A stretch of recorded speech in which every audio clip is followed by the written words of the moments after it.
আমরা অ্যাকচুয়ালি খুব লম্বা কিছু করবো না, আমাদের হাতে অনেক কাজ আছে, আমরা সেগুলো করা দরকার। আপনারা সবাই জানেন, যে জন্য আমাদের সবাই এখানে একসাথে হওয়া। আমাদের অতি প্রিয় তামিম ইকবাল ভাই আজকে সকালবেলায় অসুস্থ হয়েছিলেন। 9টা সাড়ে 9টার দিকে উনি বিকেএসপিতে একটু অসুস্থ হয়ে পড়েন। ওই অবস্থায় ওনাকে এখানে নিয়ে আসা হয়। যখন এখানে নিয়ে আসা হয় ওনার চিকিৎসা শুরু হয়। পরবর্তীতে আসলে উনি আমরা চিন্তা করি যে আসলে ঢাকা নিয়ে যাওয়া যাবে কিনা।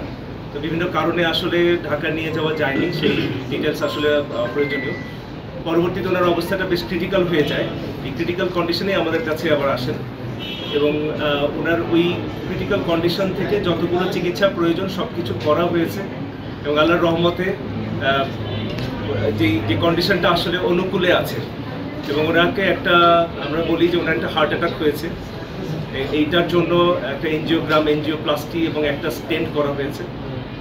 আল্লাহর রহমতে স্টেন্টিংটা খুব স্মুথলি অ্যান্ড এফিশিয়েন্টলি হয়েছে। আমাদের যে কার্ডিওলজিস্ট ডক্টর মারুফ ওনার এই একটা স্টেন্টিং করেছেন এবং ভেরি এফিশিয়েন্টলি, এবং ওনার এই ব্লকটা পুরোপুরি চলে গেছে এখন। বাট অবশ্যই আমরা যেমনটা বলছিলাম যে একটু ক্রিটিক্যাল কন্ডিশনে ছিল, স্টেন্টিংয়ের পরেও এখনও উনি অবজারভেশনে আছেন এবং ক্রিটিক্যাল কন্ডিশনে এখনও কাটেনি, একটু সময় লাগবে।